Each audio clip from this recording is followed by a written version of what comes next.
Welcome to Revonomics episode I Don't Care. Don't tell me.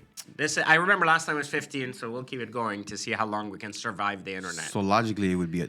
I'm not gonna say it. It would logically be 16, but I know it'll be lost in space down the road. That was a good show. Yeah, it was a good show. The remake on Netflix was cool too. Yeah, it was. So, a lot to cover today. Yeah. This is going to be a long show, so hopefully people are ready for this, because I don't know why. A lot of shit happened this last week. A lot. And it wasn't us even looking for anything. It was just like shit just was going down. And I'd like to start every episode by reminding people that the 20 years of experience in this room, collectively in the auto industry, in design, in video, have come out with this new logo. That's good. That looks like an Atari logo from the 90s video game console. Yes. Yes, exactly.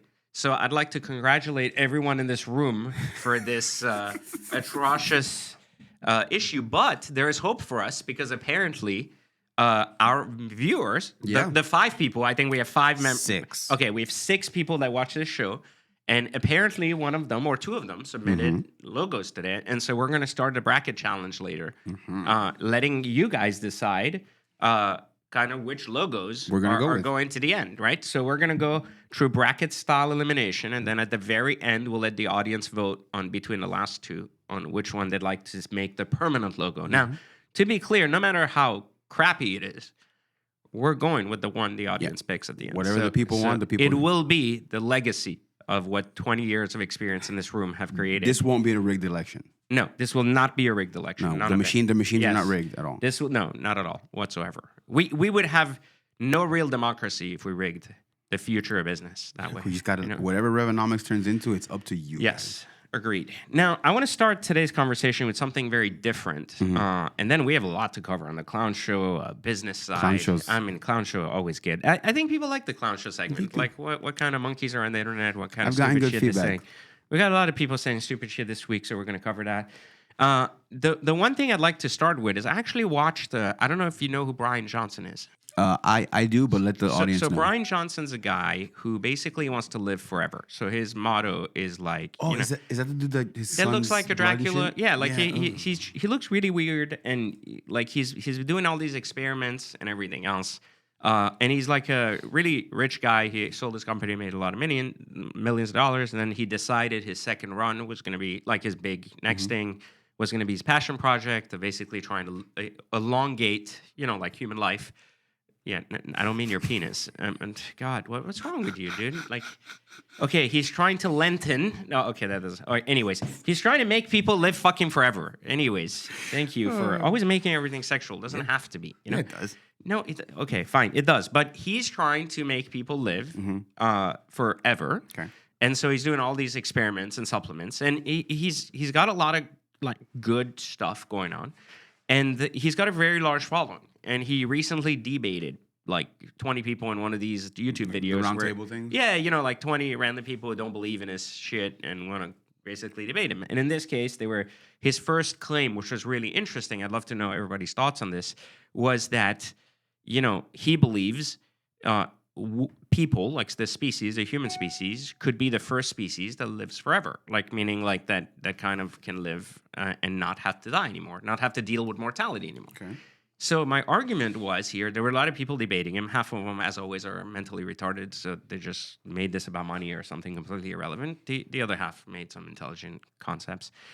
My question to you would be, would you want to live forever? No. Meaning if someone gave you the ability to live healthy life. Only me. Yeah, meaning not only you. Meaning, how would you feel in knowing that everybody in this room would not die? Because I feel like there were some really good points about society as a whole has accepted death, right? Because we've been told we live 100 years. So we kind of have this idea that 100 years is it. But what doesn't mean we can't change it. We can't be a 150-year species. If we're living better and 70 is the new 40. And I know a guy is 75, he's fucking 3 times a day. So and I know another guy is 75, he's not fucking at all. He hasn't fucked for 6 years. So, oh, no. Right, it's terrible. So, these are 2 very distinct lifestyles. One's rich, one's poor, one's healthy, one's not, right? Like, so what I'm saying is if you had a good life, like, because that's a separate component of that, and you could live to 150 years, would you want to? And if you did, then just tell me what you think the pros and cons would be. If the people around me are living as well, yes, Yeah, absolutely. meaning they could. Well, not If they everybody could. lives the same. I mean, you can still get hit by a bus, If the right? possibility is that I have my loved ones during that time, yes, I'm 100%. Possibly, but no guarantee. But the possibility's there, yes. But on the inverse, like if it was just me, I would. No, it wouldn't be just okay, you. good. Meaning the human species. Like Yeah. I would live. Why not? Okay, so you would be okay with a longing life. What Yeah. if that was 300-400 years? No, that's too much. But what makes you determine that difference? I think population would just run rampant if people live too long. Like Okay. we wouldn't die fast enough to make space for the next people coming if we're at 400 years. Well, but remember, the birth rate is declining significantly to a level where that's not technically an issue. If you do the math, it's not technically an issue for people to live longer because the birth rate is declining significantly faster than the resource depletion. You know, like meaning like that even though there's this doomsday scenario that we're running out of food, we don't have this, whatever bullshit. Just like climate was the end of the world, whatever's coming. So that's off the table now. So the real question is do you think why would 150 be better than 100? Why would 200 or 300 be too long? Well, I mean, Assuming you're somewhat healthy, right? yeah, Like if you're healthy and like we deteriorate less, yeah, that's the point. linearly, Yeah, so like yeah. you don't look like Correct, yeah. the crypt keeper. Well, that's his thing. His thing is he's been able to like unage himself back to like let's say 10 years younger, 20 years younger. So his goal is if he was like 100, he would look like he's really 70. Yeah. You know, like and so on and so forth. I think it's 150 sounds like a good number. Like that's a good spot because you can have 40, 50 years of peak. Because if you're going to live to 150, your peak is longer. So you can have, let's say 20, 30 years of peak and they'll probably fall somewhere. You can take time in your 20s to be an asshole. You can actually figure yourself out. But so this was one of the arguments someone made at the table, which I think was a fair thing. He said the only reason life matters is because we know it ends. And the only reason we have urgency in life is because we believe that it could end at any point. Now, it can still end at any point because I still get hit by a car or whatever and die. Yeah, a bus or whatever if you're in the hood. But the point that I'm trying to make is... why are you laughing? Why are you laughing? Mark, the funny thing is, my dad got hit by a bus in the hood. I'm not even joking. I'm dead serious. My dad, I'm looking at you. It was a winter storm and my dad got hit by a bus. You don't think it happens? We just made that shit up? There's No, a it's for real. statistic here. 20% of people seem to get hit by a bus, basically. Dude got hit by legit. My dad just got hit by a bus. Anyway, so how would you feel? Like, do you not think that there's? Because I think there's a huge. So this is it really comes down to a religious belief. There's people that believe that they're going to heaven or hell, right? And his argument was that we've created that as a justification for death, so that we can deal with it easier. And then there's the other justification of reincarnation. So if you believe in that, then the argument is you're delaying. But something that's really interesting that someone that brought up, of course, the poverty argument. You know, like there's always a poor person in the fucking audience that brings up that, well, you're rich, and he had a tough upbringing too. So he wasn't like a trust fund kid. Yeah. You know, he wasn't like an Elon Musk. But the thing that was really interesting in this, that was really like, she said, well, yeah, but since you have a high quality of life, right, then you want to live forever, but some of us are dying and surviving, so we wouldn't want to extend that life. So this argument comes down to one, experience of life plays a role in how much you want to live and how well you live, right? Mm-hmm. But I think something that's larger in this system that's just interesting is humans always make mistakes. Yes. They always buy into their own bullshit for the moment. And the problem with that is if you live 200 years or 150 years, you think people in Congress would ever fucking live? That's what I was going to say. Like, you think that they would be okay with like, oh, well, I'm 80. I'll just stay till I'm 120. No. Like, and then nothing changes. Like meaning like... No progress. Yeah, like progress doesn't... in progress, you know, people often... think of it this way. Let's talk about for a second. I know this is going to be controversial. We talk about LGBTQT. I don't know. Alphabet people. Yeah, exactly. Whatever. I mean that in a nice way. So HDTV people will call them. So yeah. HGTV. Yeah, whatever. LGBTQT HDTV. DVD, VHS, Blu-ray, all of them. Exactly. The next wave of interesting the whole people. community. Okay. So like we talk about this, and then we talk about this idea of progress. Okay. And then people are like, well, they're accepted, so that's progress in society. But then the argument is it depends on your you know, like that could be going back to the Stone Age for some people. Like that could be reversing what they believe is progress, right? Correct. Yeah. Like some people say women's rights are like moving forward, but then as soon as something happens with abortion, they go, women's rights are, falling backwards. But to another person, that would be progress towards what they believe to be the correct. So the problem with progress in itself is it's based on perspective, meaning like depends on who's in charge of deciding what's good progress or bad progress. So this is the issue, is if you have the same perspective on the table for 150 years instead of 50 or 30, then you have a significant problem because you don't have the ability to counter that. Yeah, the margin of error is huge. Yeah, and if you have one bad apple, like we're discovering this in the U.S., we have a lot of bad apples in government, and these bad apples are continuing to rot the tree for a long, long time, and it becomes harder and harder each year to remove the bad apples, and to become more and more ingrained. They make it harder themselves. Yes, they make it harder to leave. The setup, the way they make it, makes it harder to elect someone else that has better ideas or different ideas. That's the big one, not better. No, because better is subjective to who's asking, who it benefits, but different ideas that can perhaps take us in a different direction. And sometimes good, sometimes it's going to be trial and error, and it's going to have a painful component to it. And I think that this is my argument about it. Is I thought it was it really made me rethink about, because I write a lot about consciousness through my books, Third Circle Theory, etc. So it made me rethink, like, how do I feel about this idea that people will live longer. I'm on a longevity plan as much as a doctor plan. So like I have like all these pills I take in the morning, and they've made my body much better. They make me less bloated. They make me sharper, whatever. And my blood work results shows that. Now, I'm not saying I'm not trying to age till I'm 200, but the point is what I'm saying is if you can live healthier, I don't think there's anything wrong with that deficiency, and the more technology we have can do that. I just don't necessarily believe in the idea that the richest people live the longest, even though I'm one of them. I understand that part, but I don't necessarily agree, because when you apply that, you prevent perspective from taking place till much later in the game. So like young people right now are at the mercy of politicians who are 80 years old. Yeah, they don't. While they're wiser, 80 years means you have 80 years of experience seeing the world transition, so you have much more perspective. Like I have 20 years of experience in the car market, so I have much more perspective than the average guy that got rich 5 minutes ago and suddenly thought he could buy stuff. So that helps, to have people in charge, but that's assuming your intent is not just to benefit yourself, but is to really serve the common good, which is the point of government, but it's not how governments run. Not in the U.S. anyways, because it's a capitalist country. So I just thought this was interesting food for thought. I'd love to know what the audience thinks. Would you want to live forever if you were richer? Not if you're poor. If you're poor and miserable, we feel bad for you. Keep watching these episodes. Maybe it'll cheer you up into doing more gangbangs, or perhaps doing things that give you more happiness. That always gives you happiness, gangbangs. Gangbangs always give you happiness. I've never seen a guy upset at a gangbang. Yeah, I've never seen a guy pounding a chick that was sad after. Right? Like it's just not. Actually, I've watched, I remember this is going off the rails. Here we go. I once heard about a guy who cried after sex. And I'm imagining if you're the chick and you're laying there because it was so magical. I think just, oh my God. Mondays.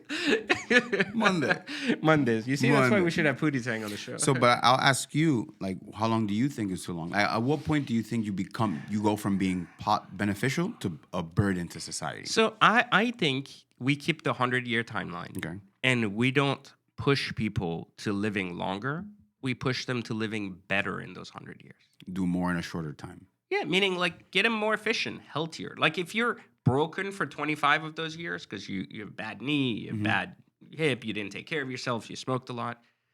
Like I told you, I've seen a 75-year-old who enjoys life, and I've seen a 75-year-old who fucking should have been dead 5 years ago. And honestly, he's a burden to himself and everyone around him. So these are different dynamics at the same age, right? So the quality of life, I think, is more important than the speed or the length of time. And I think that's the same with everything else. The quality of a car is the same way too. Like the quality of the experience matters more than how durable the car is, right? Yeah. So you could say like, my McLaren will only work to 50,000 miles before falling apart. But if it worked flawlessly well and it was an exciting 50,000 miles, I'd prefer that over 100,000 miles of boredom and stupidity and shit that doesn't Agreed. work and breaks down and, constantly at the shop. So, and we're going to talk about constantly at the shop because our friends Hamilton are getting at it. We'll come to that in a moment. So Hamilton, Hamilton collection. Well, first off, what do you feel about the Hamilton? I like them because my kids watch them. Okay.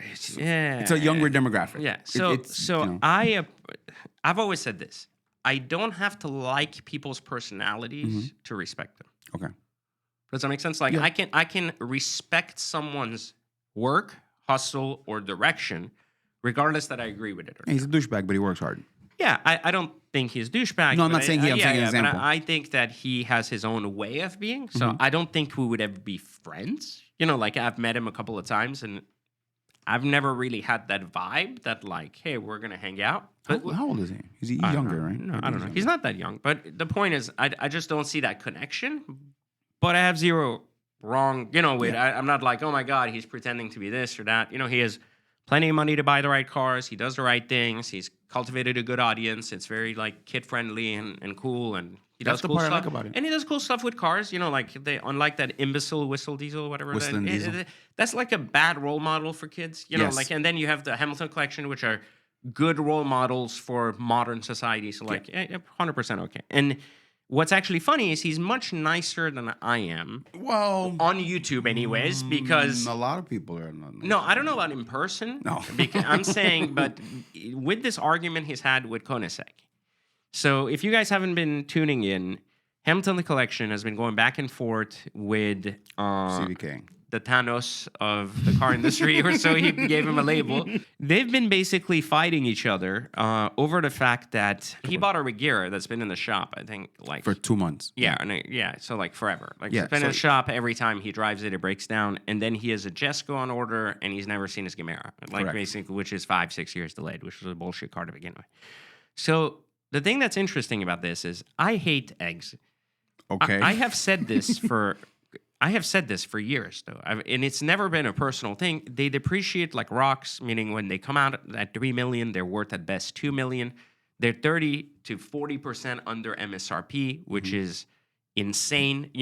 Because people don't want them because they break down. Now, I'm not saying this because I've owned 10 eggs. Usually, I own a car, then call it a piece of shit. But I'm really scared of two types of cars: early Paganis and eggs.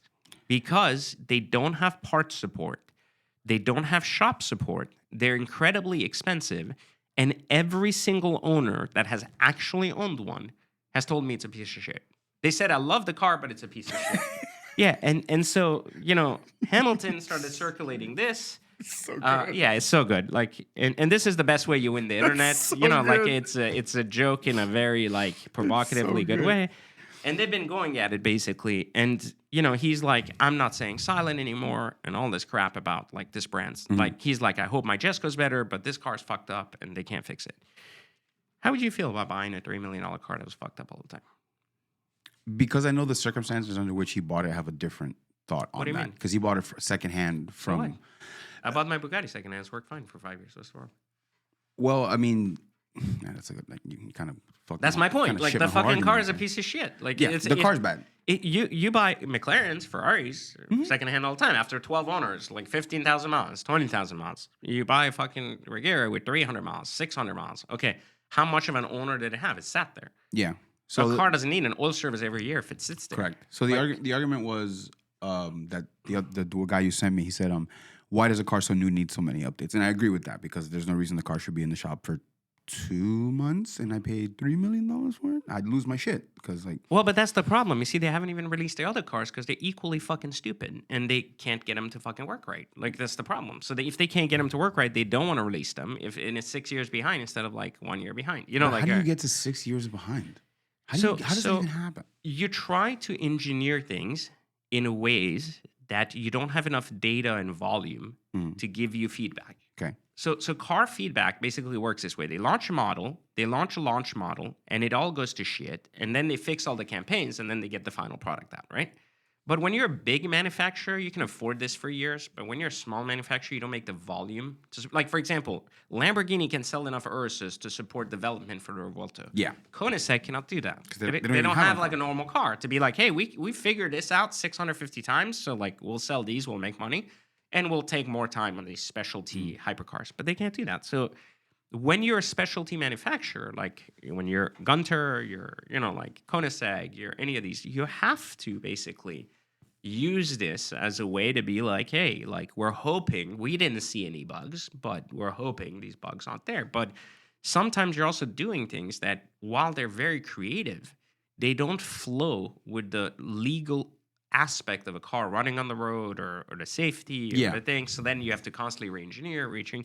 So there's a lot of hard work that goes into manufacturing a car. And this isn't an anti-Koenigsegg. Like, well, I fucking hate Koenigsegg, but it's not an anti-Koenigsegg argument because they make very good-looking cars. And they're great design, in my opinion. The Jesko, I think, is a beautiful Jesko's awesome car. Beautiful-looking car. I don't know if it's an awesome car, but it's a beautiful car. I mean, fucking Andrew Tate bought a Jesko, and it was broken the first time he test drove it in fucking Romania or something. The car broke down, and they towed it. I saw one with a bad headlight out, tail light out. It was a baby blue car, like it just fucking like died or something on the side of the road. So it proves. So again, it proves that this is a systematic issue. But I don't think he should stay quiet. I don't even know why. The part that I don't understand is why is Koenigsegg so pissed at someone telling the truth about their cars? Why don't they just own it up and say, hey, we're a smaller manufacturer. We don't have 70,000 cars being built. And I'm sorry, like, yes, car has fucking problems, but we're working to fix it. Like, it is what it is. Like, you don't have to keep it quiet. Like, what is it going to do? Hurt your secondary market value you were just pissed about? That the guy bought the car? Well, that's what matters, right? The secondary market value. So I just don't, I in this particular case, I'm 100% siding with Hamilton, and I think he's much nicer than I would have been about the fucking problem. He went about it in a really nice way. Like, I watched it all the way through, and he was like, you can tell he was respectful about it. Respectful, yeah. Media trained. Yeah, and I think that this guy fucked that up even worse by just getting involved and trying to shut the situation down instead of addressing it. They could have easily handled that sidebar. Right, but what I'm saying is, even if it wasn't a sidebar conversation, it needed to be public, because sometimes things need to be public to create pressure for people to do their job. Unfortunately, that's the way the world works, even though we prefer it not. But this was just a loss for Koenigsegg, I think, for a lot of future customers, something Pagani has done very differently in the past. Now Pagani's starting to open more stores, more representation. I think Brett's representing that in Miami. Yeah, he's doing a good job. Yeah, so and they have a lot of like people like go there, and it's gonna have its quirks, but I just don't understand like why it's handled that way when you have very little support. And also because being like, it hurts him more than it hurts Hamilton. Like, this bad press is. Well, it also hurts Hamilton. I'll tell you why. Because one thing people always ask me, why didn't I buy a Tourbillon immediately? Okay. Like, the Bugatti. I'll have one, but why didn't I buy one? Because you need millions of dollars in deposits. You need like $700K, $500K. It adds up to, you got $2 million tied up in a car. Mm-hmm. Okay, where's the fucking car? What I'm saying, so when it gets delayed, yeah, there's a fucking cost of cash. I know you want your car, but there's a cost of cash. Like, that's a reality. If that money was sitting in the market instead in someone's pocket, you would have probably made the same fucking amount as the car's worth by the time the car's done. So if you put up $2 million, put it in a stock market, and then by the time 3 years later the car's ready, you would have had like maybe $3.8 million in your pocket, but now you don't. So that is $1.8 million loss on the money while it's sitting in someone's thing, but you still don't have a car. So now every month it's delayed, you get pissed. So if he has orders on other cars and he's not getting the cars and they keep delaying it, and then he spends an extra $2 million to buy another car. That's the crazy part. Right, and then that car's always in the... Well, no, he liked it. That car is now in the shop all the time, and it's not getting the attention it deserves to get fixed. Then, well, at some point, you're like, you look at it as a generic investment of $5 million into that company. Yeah. Like, and you're not getting any pleasure or anything. Like, one of the reasons I was very hesitant to selling my Bug, that I still am, is because I like my fucking car. It's not had anything wrong with it in 3 years. Reason. It's a great car, and it's been a great, fun car to drive. So it's like, okay, do I want to sell it? Well, now, if I hated my car, yeah, I would have dumped it in a heartbeat. Even if I would have lost $200,000, I wouldn't have cared.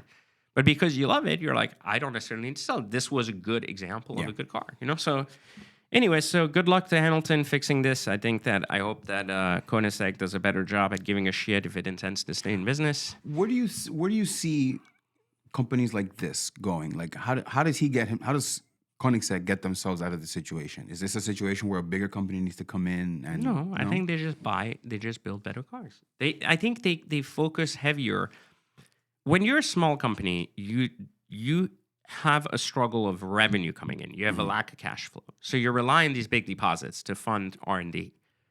That's the cash flow missing. When you're a larger company, all the money comes in, so you don't care as much about the R&D because you're like, well, we're making money elsewhere. This is really more for like that 5% of our audience. Like Porsche makes most of its money on everything but the 911, or the GT cars. So it makes money there, but it has a prestige there. Same with Lamborghini. It doesn't make the majority of its money on the Revuelto. It makes it on the Urus. So again, like they have an incentive to do it, but they don't have necessarily it doesn't really matter if they because the money's coming in anyways, So on the other side is the opposite matter. They want more time and effort to do it because they want to do it right, which is great. That's what we want. But at the same time, they don't have the cash flow. So at some point, reality kicks in and you go, this movie's going to come out. You like it or not. You can't keep dragging it 2 years. People aren't going to have interest people forget about in the new Mortal Kombat 5 years from now. They might now. Maybe you're lucky enough to get some audience, but the longer you wait, the more people go to your competitors, buy other cars, and make other moves, and they decide to kind of sell their cars. So you don't get the right audience.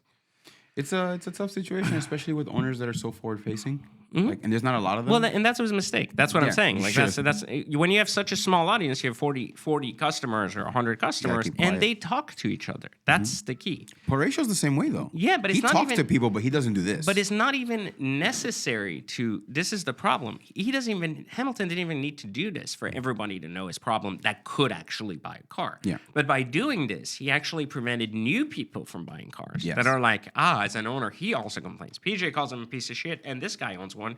He's saying it's a piece of shit. Now 2 + 2 = 9. Anyways.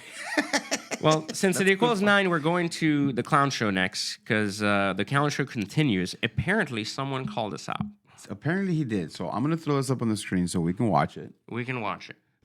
And I feel kind of offended because he didn't actually use my name. Well, I think... And when I ask rape someone, I'd like them to use my name back. It would be more fun. I know, but we're about to have a conversation about reality that I think children are not accustomed to. So I've been hearing about somebody talking a lot of shit online because they wanted to buy my Bugatti, but were $1 too short and a minute too late. If you know about it, then now you know my answer. And if you don't know about it, it's probably better for you. Remember this, everybody will always be mad when you do what they can't do. And in this specific situation, I literally bought the car right under his feet. Company at a bigger amount. If you really want it, pay the money. Not everything is about making money and saving every single penny. If you really want it, work hard, buy it like I did and you didn't. Number 2, I subtract myself from any situation with somebody that's a liar. This person has gone online and said that I was a part of the program and got kicked out. I never met this guy. Once somebody lies, you never know what they're capable of, so I immediately take myself out. That's number 1. Number 2, if you want to talk about results, show me results like this. Show me half this results right here, and I'll give you the respect you deserve because I can go on and show thousands of DMs of people that bought that program of yours and have never been able to get a single supercar. So I think there's a lot to unpack, and I think we should... I really like his Photoshop of his thing. That's like results like this for a guy that's been around for 30 days and somehow thinks he's important. 7 minutes.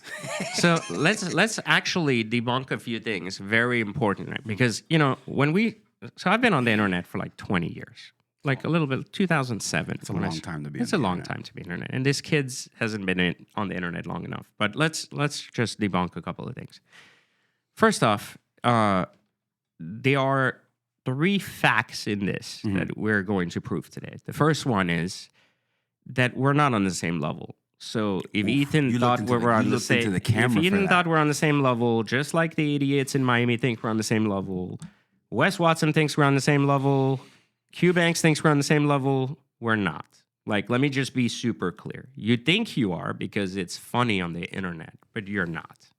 You're not for a couple of reasons. And we're not even going to go into cars. Yeah, we can talk about my $30 million car collection versus your borrowed warehouse, or we can talk about your borrowed cars that last 5 months and disappear, your low down payments. We can talk about all that, but that's beyond the point. Well, how about we just look at your personal house?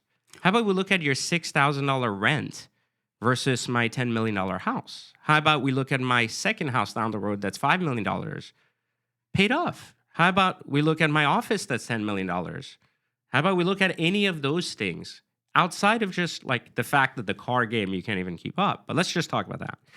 Secondly, our program survived the internet for like 15 plus years, not 5 minutes. We've never been investigated. We've never done anything illegal. We've never done anything unethical. We have tens of thousands of case studies, and we single-handedly move the entire exotic car market every month, more than any other platform in America. But let's not, again, talk about that. Let's not go too crazy. Now, you know, there is also the fact that these kids, they come in thinking they got 12-inch dicks because they've been on the internet for like 5 minutes, and they just think that because they're popular, because of followership on the internet, because 12-year-old boys jerk off to them, they somehow have a voice. And I think I want to be really clear, because for those of you watching that maybe give credit to people with clout out there on the internet because they have followers, I want you to understand something.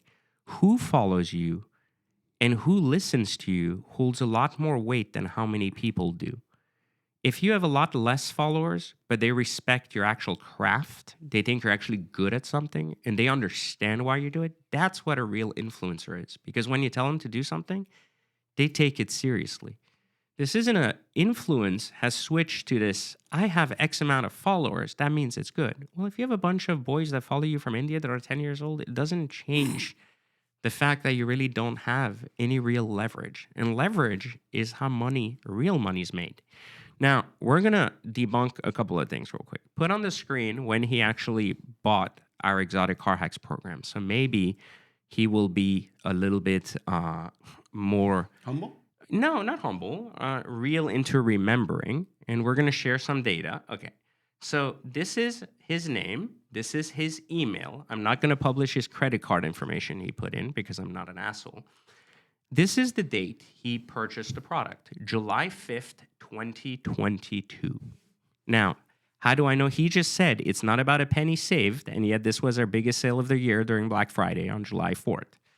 So I just want to make a point that I think that's hilarious because he waited till the lowest point of sale to buy something, but it's fine. He waited for a deal. I don't mind. He got a good deal. Now, deal. let's also cover something else, which I think he said. He said you don't always have to save a penny, and he's right. Like, you don't always have to. Sometimes you have to know when it's good to buy something because the price is good. Mm-hmm.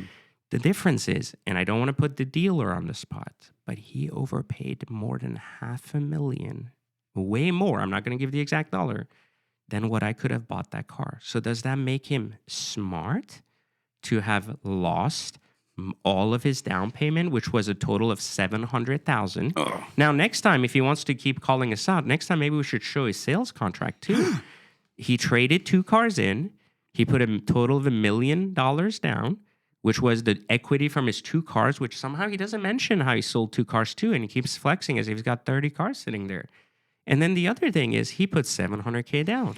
Now, I want to walk you through something. Well, I want to walk you through something. Here's how these kids are financially irresponsible, having $6,000 rent and thinking that it's a flex to put $700K down on a $5 million car that's worth 3.8. So it's an immediate loss of 1.2 when your rent is $6,000. Yes. You guys do the math. I don't need to justify my position on how stupid that is. The other thing is, he said people hate on you when they can't do what you can do. So not only could I have bought that car cheaper, that's one thing, but I didn't have to take a lease to do it. But here's what's going to prove my point. In the next 12 months, this car's not going to be in his garage because the payments don't add up. And the reality is he doesn't have a title. So what's going to happen is it's not cash. It's just he's paying off the additional dollar he paid for the car that was basically invisible money to the dealer. Now, I want to also make another point. Oh, crap. I know, which I always do. I think there's a lot of confusion for people sometimes when they're on the internet because they watch these kids. You see, this is something that a lot of these kids will never see because they're all brokies. You see, these are all titles. These are all real titles. They're Florida titles. That means they're not like Montana titles hidden with no taxes. They're real titles to a $30 million car collection. They're not under a dealership. They're not under a rental company. They're my private titles with my stuff And look, this one, I find this one very interesting because this is the Bugatti. I'll let you verify this. And I want you to read what it says on their first lien holder. None. Exactly. And you know what I find even more interesting? Because this is the other part. Because he went to that dealership that all the scam artists buy their cars from, which is okay because they have very aggressive lease terms. This is the title to my Senna that I bought there. You see, and I paid cash for it, something little kids can't do when they don't have money. So, maybe you've generated $8 million on Photoshop, but let me tell you about the reality. $8 million on Photoshop doesn't buy $6,000 rent in Scammer Central in Doral, buddy. So let's just face reality. You can go play with the little boys somewhere, and sometimes when you get caught with your pants down, what you say is you pull your pants up like a big boy, you go back to work, you actually create value instead of scam people with your shit. You stop pretending you didn't learn all your shit around us. But actually, let me actually rephrase that because I want to be really very, very honest and direct here. I don't have a 14-inch cock. I have pretty 14-inch cock size wallet, but not a 14-inch cock. Unfortunately, I wasn't born black. But, well, it's a good thing, but I don't know if it's a good thing or bad thing. I know we're going down the wrong side. What are you doing here?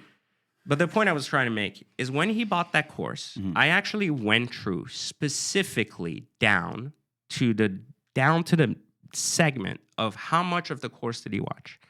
He paid $197 for this course. Kind of a deal. He barely watched any of it. And I think it's really important to note that.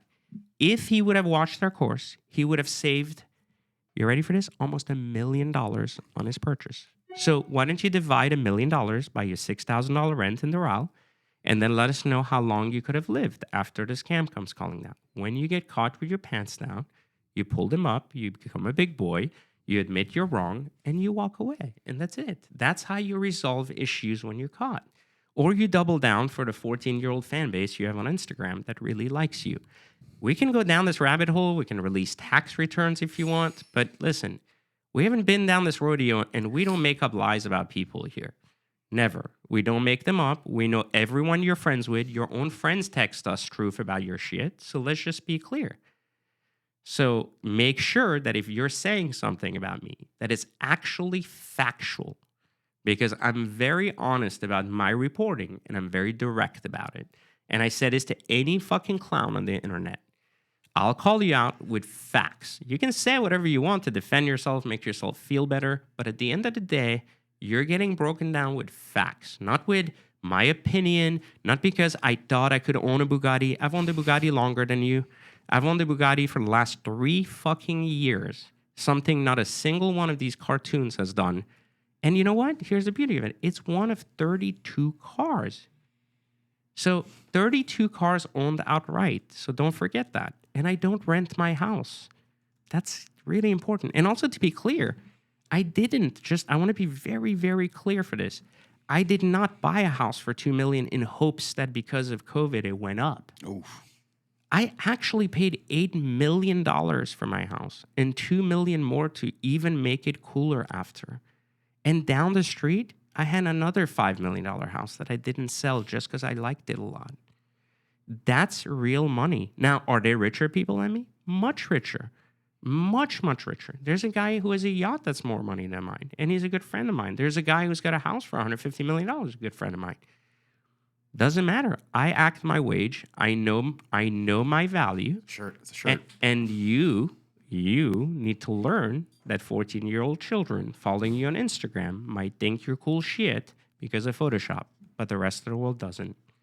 So that you end up on Baller Buster, arrested, or whatever down the road for your scam, it eventually comes crumbling down. But prove me wrong. 3 years from now, show me the title to your Bugatti. That was such a good purchase. And yeah, I'll give you 3 years to pay it off, and let's see how long your scam goes. Because even Wes Watson couldn't fucking pay off this. So maybe at some point the leases come crumbling down. Anyways, enough with the monkeys.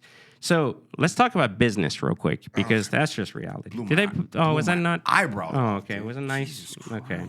Well, we got a lot to cover still, but we have to cover business too, because there was a lot of stuff going on. Yep, so much going on in business. The first thing about business that I wanted to talk to you about was how many millionaires were crowned in the last 6 months in the United States. A lot, I heard. 190,000 new millionaires. in the last 6 months in the United States. Like not Instagram millionaires, No, actual millionaires. real, not 14-year-old boy millionaires. Okay. Real millionaires.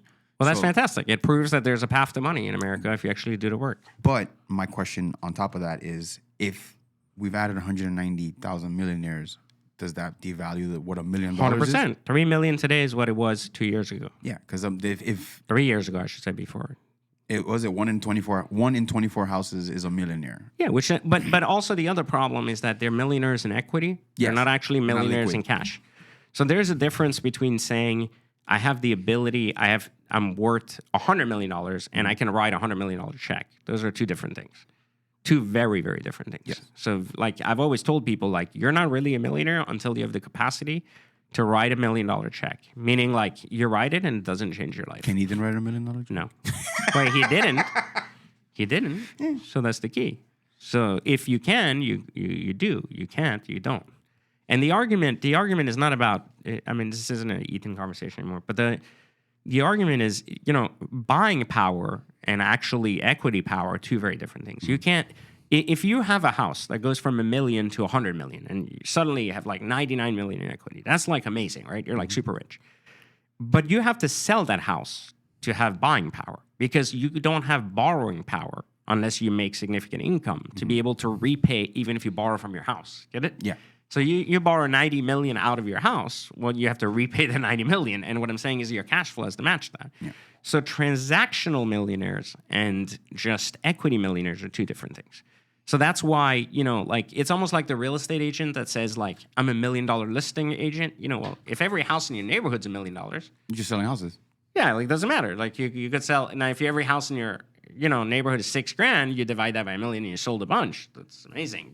But if you're not, then you sell one house in Boca, like, it's $1,500 a square foot here. Like, most houses are like $800,000 to, $2 million to begin with for poverty houses. So once you go into, like, expensive houses, you're talking about 5, 10, 15, all the way up to 100. So it's like very, very different ball game than other places. But everyone got to, like, now that we're getting to a point where there are so many millionaires, do you think that the market has gotten way too far ahead of this kind of money?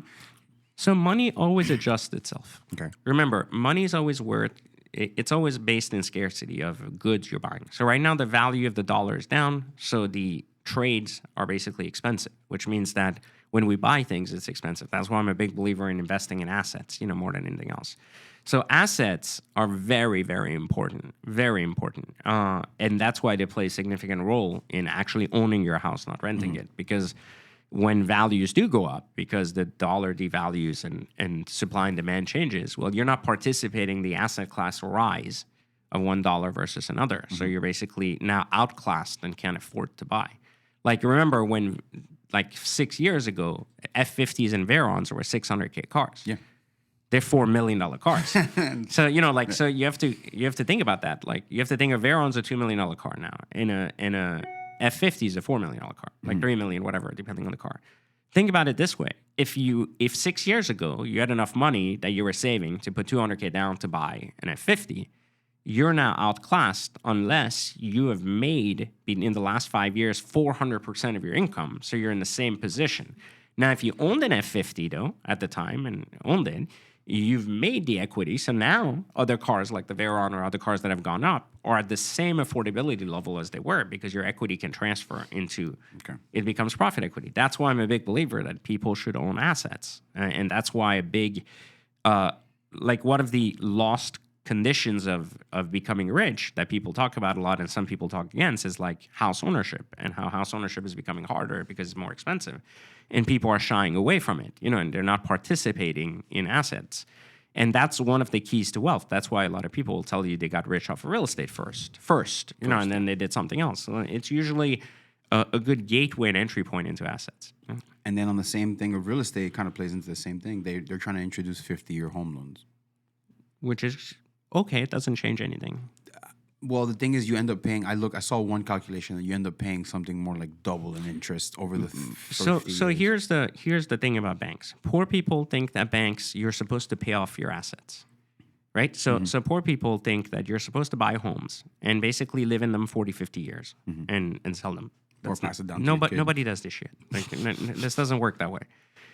You would have paid 300% for your home value. It doesn't make sense. So instead, you have to think as a home as a leverage point to basically live in for free until you can afford to buy homes that end up creating positive equity scenarios. So you technically, if you're not moving every 5 years, you're not playing the game correctly. Like 5 to 8 years at the most, you need to be changing your first home because you should have bought in positions where equity plays a role in your capacity to upgrade. And if you're not, then you're losing. Because look, this is the example. If you were, in 2019, you owned a home that was $200K. Okay. In 2021, after the pandemic, that home was 200% what it was. So it's $400K. Okay, but if you owned a home in 2019 that was 1.5 million, post-pandemic, it was 4 million. So look at the stretch. Yeah. Right? So if you're playing that game where you're stuck in the 400K home, in this best case scenario, in 20, 30 years, it'll be 800K. Yeah. Okay.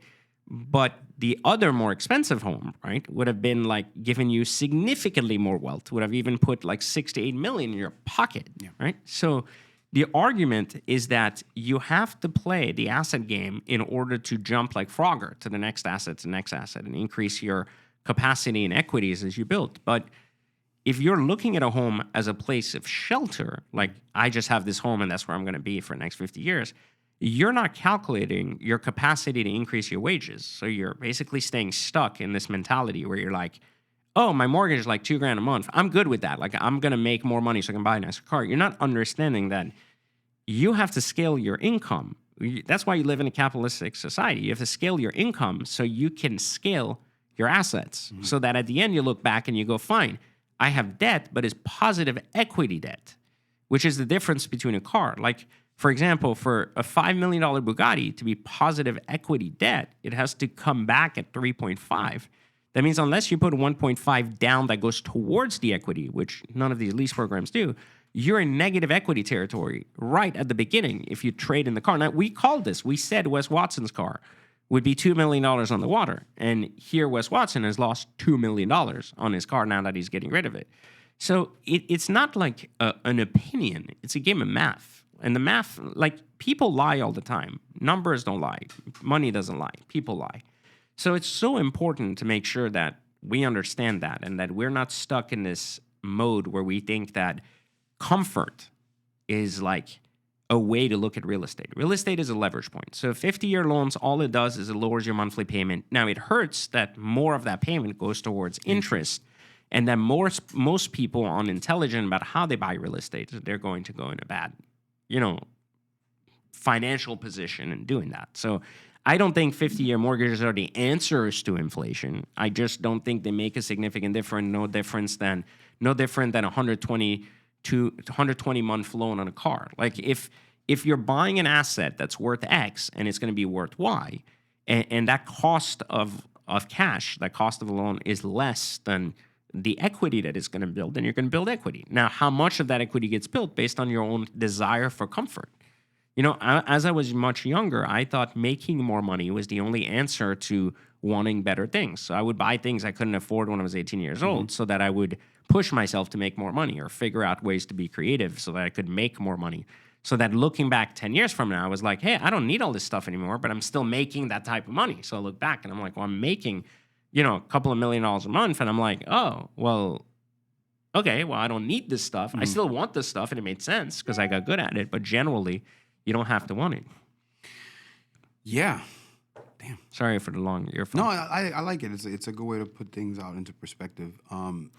We got to go to break though because it's been a while. But I know I don't know. I've noticed that people have been commenting that there's a girl on this show. What girl? Well, you see, that's the problem. So reality is, we don't know why she's here. One day we just showed up in the studio. Oh, sorry, we're breaking the fourth wall. We're acknowledging it now that she's here. Here. Well, so the problem is we don't know who she is, and we don't know why she's here.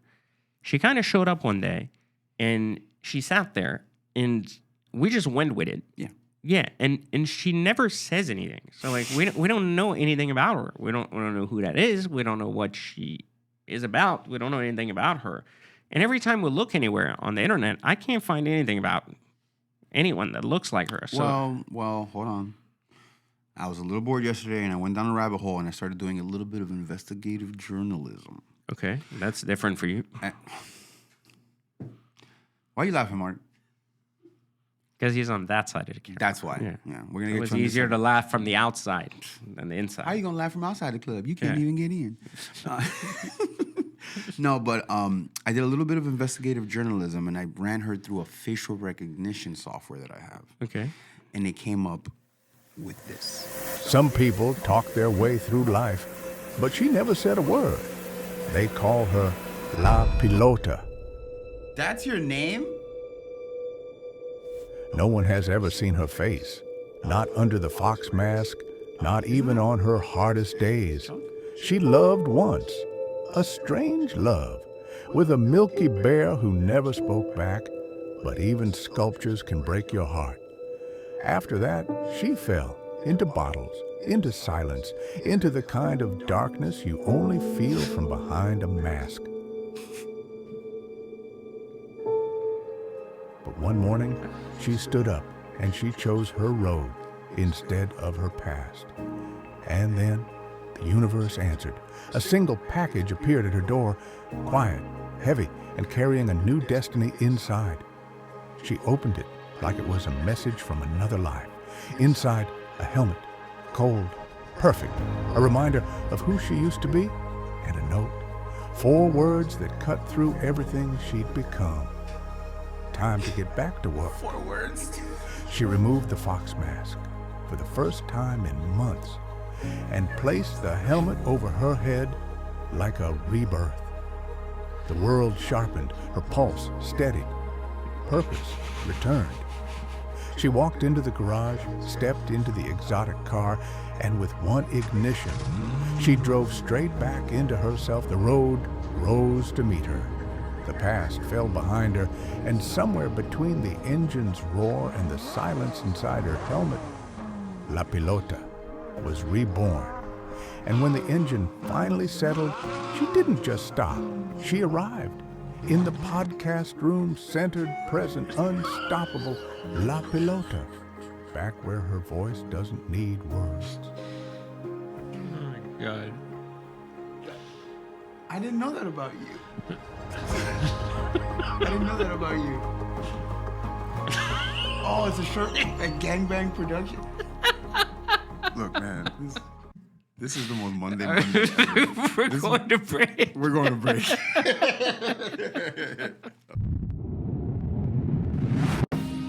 Millions of men suffer from peasant vehicle disorder. Symptoms include doing donuts near exotic cars to get attention, hooking up with 300-pound girls and calling them thick, or even getting sloppy seconds and saying thank you. Before Exotic Car Hacks, I thought I was part of the exotic car community. Now I know I was basically the guy who brings Bud Light to a wine tasting. After getting my Tesla, I was making my wife's boyfriend breakfast in bed while they cuddled. Exotic Car Hacks showed me that a Ferrari gets you 2 hot chicks and your wife back.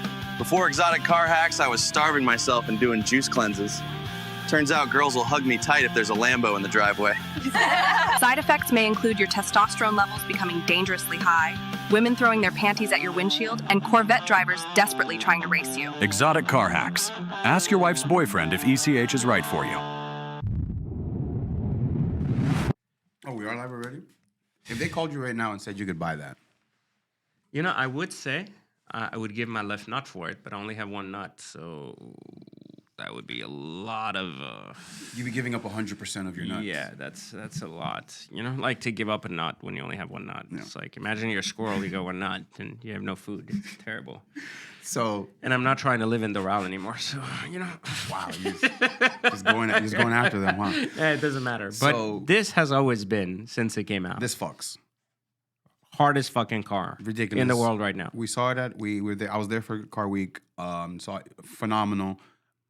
The first 5 were sold off rip. The 5 were sold. One guy bought 3.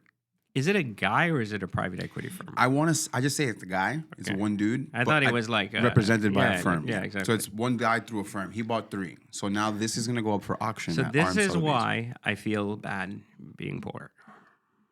Because like I really want this. And I'm not willing to sell like 5 of half your my cars. car collection to buy one. And I don't want to spend an extra $20 million in cars. And if I did, it would hurt. Meaning it would really like put it in my cash. So I want this at 20 million. I think it's fucking worth every penny. I think it's the prettiest fucking car they've ever put out globally, anywhere, anytime. Such a nice car. Yeah, man. it's fucking retarded. Fucking love it. In a way that I can't even explain. And I really want this, but it doesn't make financial sense. And I'm not at a position where I can drop 20 on one car. But what do you mean? You have to put the high dollar, man. You got the money spent. And I'm not trying to do a lease, so therefore I'm basically out. But whoever owns this, I congratulate you because... Can we go and just bid on it? Like, you're not going to win it, but let's just bid. That's what clowns do. They pretend they can do something they can't. When you can't, you just stay home. So this is going to RM Sotheby's next week. And they're saying it's going to be bringing about $20 million. Yeah, 20 million. Which is I think it'll bring it too. I think someone will buy it. I think it's I don't think there's ever been a prettier car. Every time I look at that car, I want to fuck the screen. It's such a good fucking car, dude. I know, it's terrible. Like, my 14-incher is starting to really move the table. You might have felt it a moment ago on your leg, but nope. Okay, moving on. Anyways, we're moving on past these that really don't have an audience today for these kind of jokes. So I was, when I was doing my investigative journalism, this guy came across my screen, and it's because it's your color. I also want to say that it seems like your investigative journalism got La Pilota pretty pissed off. Why? She was very angry that you found out through AI recognition that her past was very dark. Well, nothing on From what we saw, it was very hard. I mean, you saw that the Gangbang production studio was what made that video. So I can only imagine what happened after the fact in that video. I mean, for everything we see, what did we not see? So, I mean, imagine what's in that. between the lines. Exactly. So that's crazy. I mean, Conspiracy. we're gonna have to keep digging to see if we can find anything. Conspiracy. Down the road. Anyways, so hopefully you guys enjoy that too, as much as awkwardly bizarre that was. So I was looking around online, and I came across this. Aww. A Rubystar 1980 Porsche 911. And it's sold by Graham Rail, which is one of our friends. Yeah, and fantastic people, great dealership to do business with. So what do you think about this? Look how pretty it is.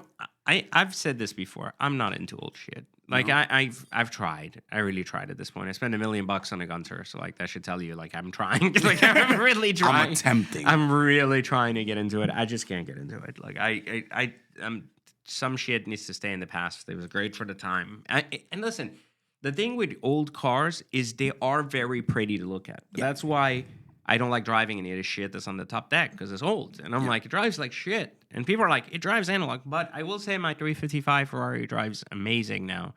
It had to be fully done up to drive amazing, but it drives amazing. I still don't think I would pick it over something else if I had a choice between two cars.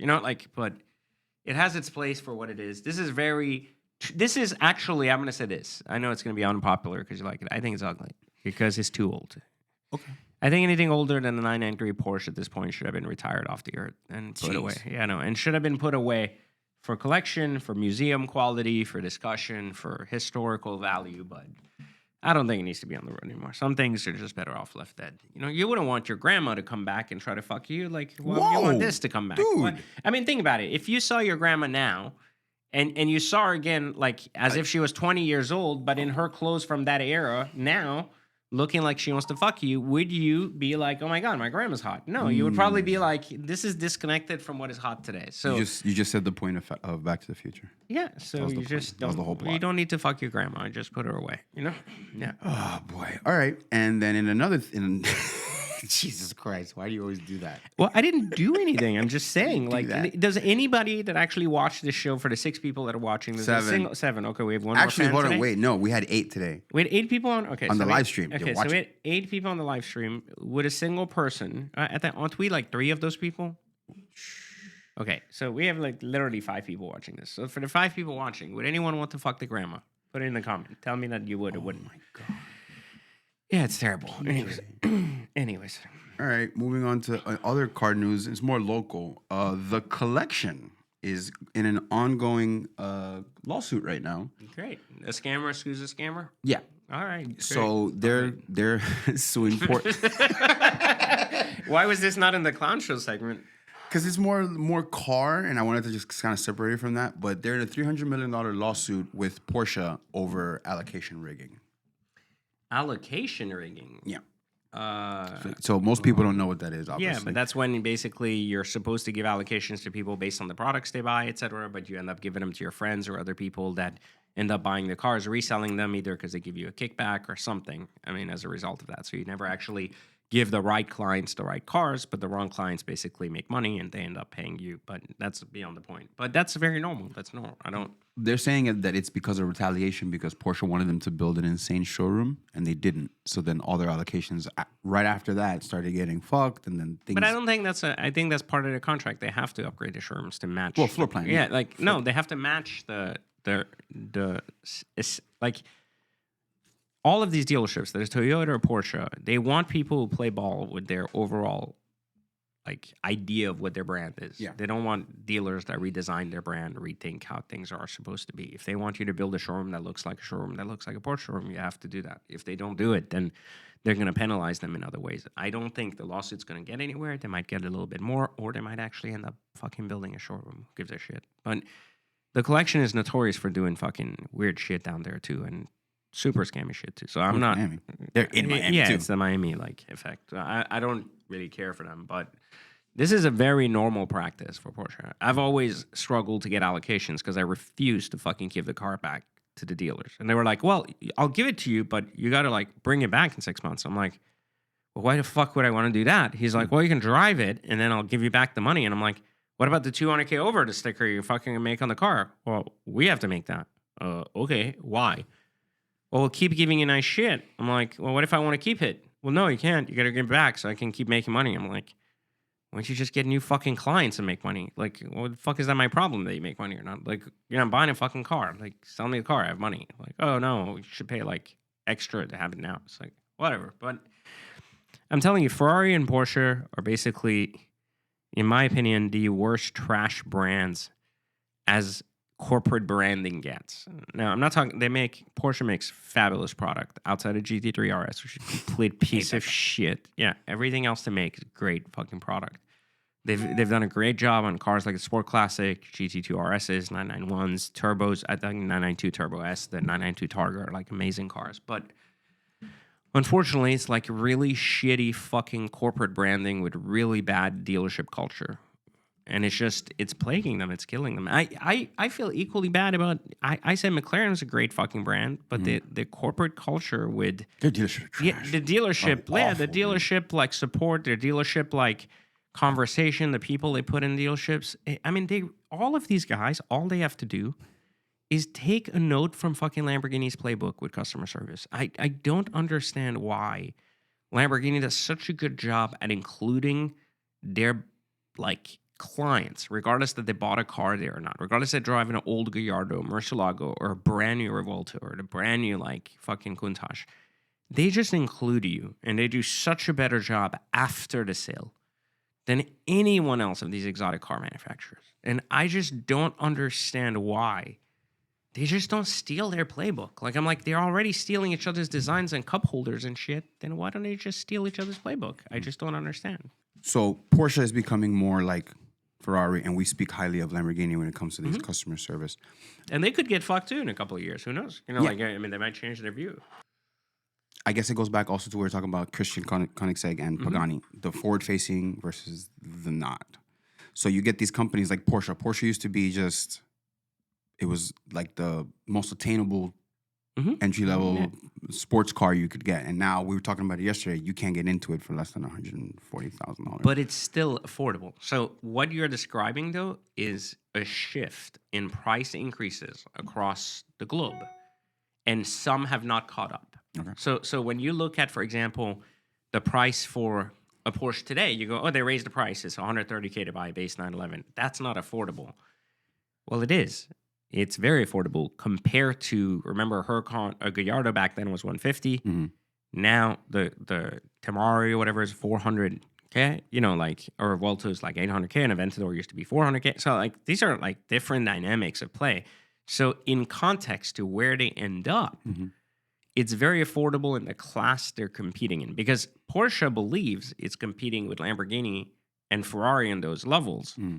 I think it's more competing with M-Power cars and, you know, like, unless it's a GT level car. Like, it's not a G. If it's a GT2, GT3, we're talking about something different. But if we're not talking about GT level cars, in my opinion, like, they compete with even Bentley now with the GT Speed. And, you know, like, that's the... And I think in that range, it's still affordable. Like a Turbo S is an amazing product at 200K depreciated and with a sticker of 250, 300. Still a lot of car, like for what you get. That's why they don't depreciate. The same Aston counterparts, like 350 grand, and it depreciates to like 100. So like, I think that just shows you what's overrated and underrated and so on and so forth. But I don't think that, I'm not a believer anymore that I do not believe that Porsche is not competing from a price segment, because while on the secondary market it's expensive, don't forget that GT3 RS is only a 320K car. GT2 RS was only a 350K car, and I love an ST is a 350K car. These are excellent cars for the money compared to what you can buy, from Lamborghini or Ferrari or anything. You buy a fucking Roma. Like, who wants a Roma? I saw one yesterday in traffic, It's and I visibly frowned at it. I was like, I don't like this shit. Yeah. Pagani's back at it with another weird fucking version of shit that... Is it ugly or is it pretty? So it's like a long... We got a lot of heat for saying that, Pagani owners make really ugly-ass cars. But why do they get upset when we have opinions? Not my It's fault, the y'all same as the ugly-ass fucking shit. poor guy getting upset that billionaires are being taxed an extra 1% when he's living off of, $2,000 apartment in New York. And he's like, I'm against the billionaire tax. And it's like, bro, 6 generations from now, your kids won't be fucking billionaires and you'll be dead. No one gives a shit about the tax. Like, it doesn't impact you. Like, calm down. And it's like, no, I have a problem with it. If they tax us now, they'll tax something else later. It's like, okay. But I thought this was a one-off thing, like a Utopia markup. It's like a long tail. Yeah, like it's ugly as fuck. So like a 765 LT. Super ugly. Yeah, super ugly. We had this conversation about Pagani's. They're not becoming the best looking cars now. You know what they're doing though? I can see the design language. They're going for vintage, and I think something that unfortunately, and I understand why they're doing it, because I told you guys this shit like 2 years ago. I said this Restomod market is going to start impacting how people build shit. Like, people are taking cues from past design instead of future ideas, because all the poor people cars, like the base BMWs and stuff, they're all getting really futuristic looking. Yeah. Right? Like, really bizarre. Yeah, really bizarre, right? And then all these hypercars are going back to the traditionalist driving models. Like, but I think if you look, for example, as someone that nailed this, we talked about this 2 podcasts ago about the Tourbillon, how it took the interior and made it very mechanical, made the exterior much sexier. And it just works. But some companies are going to have to find their design language in this changing landscape of whatever the fuck's going on in the car world. But I do think the Utopia, because we've only seen the first non-R models, not race models, I think it's going to grow in people. I'm telling you, like, the base ones are ugly. I get it. Like, the base Hyuras were at least very pretty. Yeah, the Wyra was a gorgeous car. Super nice car. Super nice looking, right? The Utopia not as nice looking at first, but I think over time, the design language, I felt this with the Revolta too. Like, the Aventador was just much classier, much prettier. Revolta became super like futuristic, and then I was like, wait till they do some SVJ variants, and then it'll start getting like, wow, like also Peter Northrop from 1016 just released his kit for the Temerario. He did a really, really good job at fixing that car, which I thought was ugly as shit compared to regular Yardo. The lines weren't there, but the baseline was very good from a design standpoint, and I think he fixed it. He made it much, much prettier than it should be, so that was exciting. But it's a really, really nice like design once you fix it. If you'd like to be on the show and also have 20 years of automotive experience, so you'd like to join the shenanigans, let us know. Emil is always recruiting hot chicks as well as... we're equal opportunity. Yeah, and also interesting guests. But most people are scared to be on this podcast. Why? I wonder why. We don't bite. No, but they're afraid of what we might say or put them on the spot. They're not really ready to have candid conversations with us. They don't want to have the real hard conversations. Yes. We're trying to have, where that involves the investigative journalism. Yes, and AI facial recognition, pulling up people's tax returns and all kinds of shit.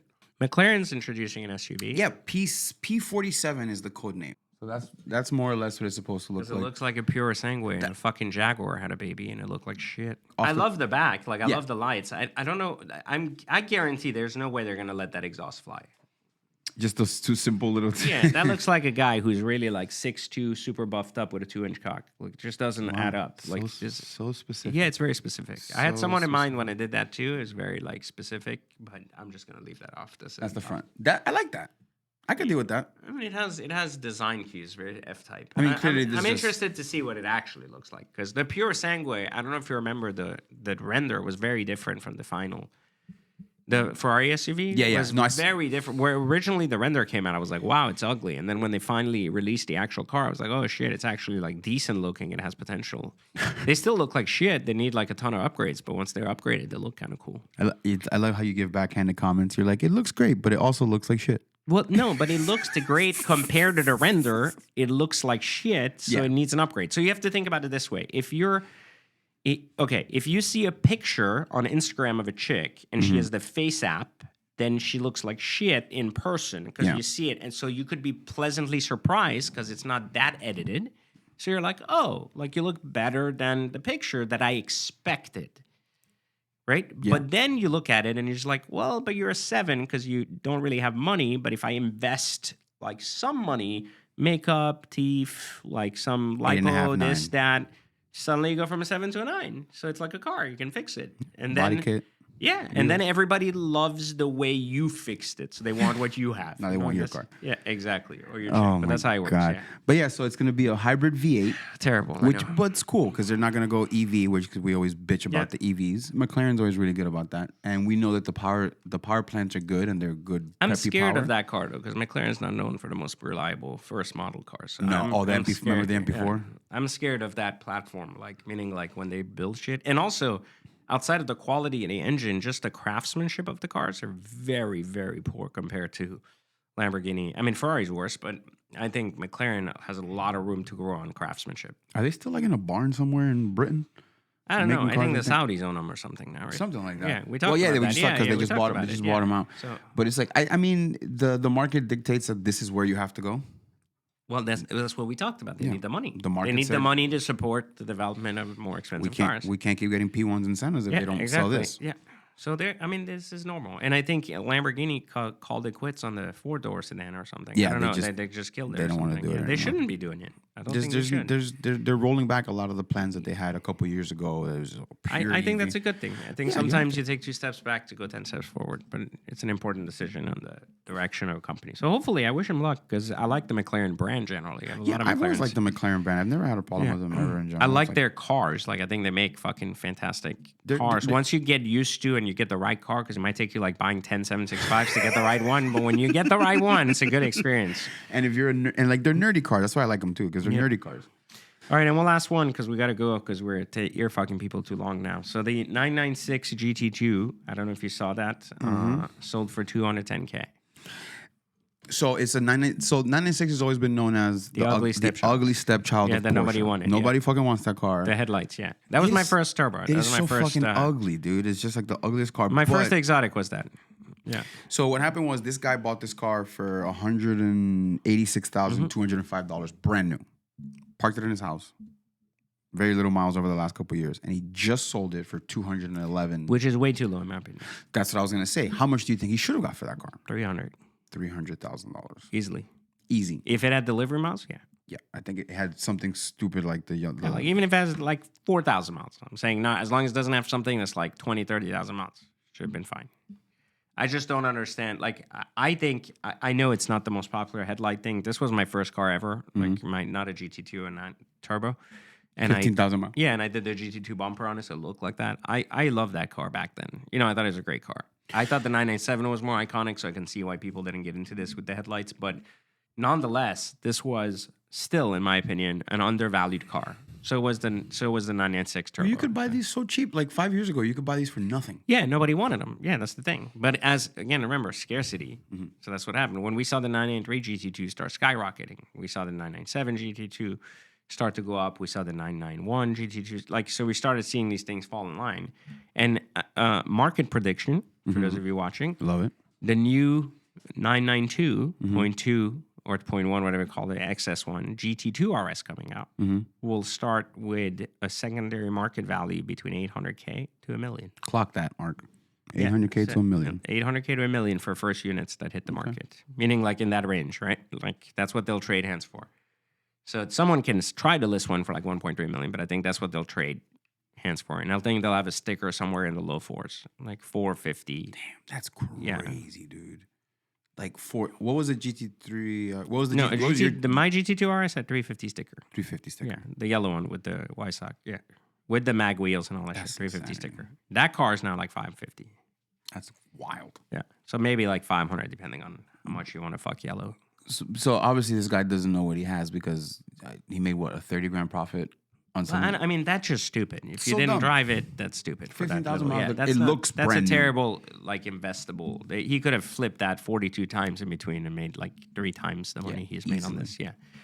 So it doesn't really make sense. But again, this is one of the other issues when we just watch market updates like this and don't learn the market. We just follow through, and so on and so forth. So I'm just, unfortunately, we're coming to an end. We had a lot of interesting topics this week. Before we go, Do we have the logos? yes, we do. Yes? That's Yeah, what I let's was put going them to up, say. We yeah. got the bracket challenge. So just to remind everybody, we are hosting the ECH bracket challenge. So what you guys are going to do is you guys are going to submit us logos, and we're going to pick 32 logos that have been submitted, and we're going to put them into a bracket. And every week we're going to choose 2 or 3 as winners between us, and whoever wins the bracket at the end that's going to be our logo for 6 months, permanent. No, not 6 months. Permanently. Permanently? Oh, damn. Permanently. Permanently. That means if you guys want to troll us and throw us some really ugly ass in logos, perpetuity. people might still vote for them. Yep. There's going to be a small prize package attached to it, which will be announced. I think it'll be larger than small. We'll make it exciting. We'll make it at least like $5 grand worth or something. We'll announce it next Monday. yeah, what so the something. thing we is. can say something like a trip, and we'll do like a bunch of shit. But for we have the first 2 sets of logos that we have. We have 2 people submitted us. So you. guy on the right is Jacob Ansel. Well, there's no woman named Jacob. I don't know. Yeah. You just never know, dude. So it's got to be a dude. And this other guy is Diamant Shala. Yeah, that's questionable as fuck. That I'm actually is that, concerned isn't that about. my, he that's might- my Fiverr guy. Yeah, but it might be. That's what I'm saying. I'm just concerned that you just asked the same guy that made the first logo to basically come in and compete Can you here. imagine? What a dick. That's my Fiverr Yeah, guy. so we have a guy from India and who's in customer service somewhere and made us a logo. And So on the left, we have Diamant Shala, and then the other guy was Jacob Ansel. These are our first 2 logos in the logo all challenge. right, so out of these 2, which one you like? The left one. I like. You like this one? Yeah, I like that guy. Okay, I like that one. I like Diamant I like the Shala's. other one. You like Jacob Ansel's? Yeah. All right, so that's 1 and 1. We need a tiebreaker. Yeah. So who breaks the tie? No. No, Mark, stay over there, Mark. Okay. Ooh, she sided with she me. chose Jacob Ansel. Oh, look at that. So this week's winner is Jacob Ansel. So Jacob, your logo will Go next week. Next week, not next week. He has to come back. Oh, We he have has the to come first back for 32. another bracket. So you made the round of 16, Jacob. Good job, dude. They've made this very complicated. I just thought we'd keep the best one going every time. Oh no, it's got to be a it's bracket. gotta We be a got the bracket. real Okay, bracket. So 2 against 2. every Okay. time. All So right, Jacob, you just made the top 16. Good job, buddy. All right. We also want to thank Diamant Shalal. the guy from Fiverr. Yeah, look, man. Unfortunately, you're staying on Fiverr. You can't come here and work here, but Change your email address and submit again, and maybe we. if it makes you feel any better, 20 years of experience still didn't get his logo better, so maybe there's still hope.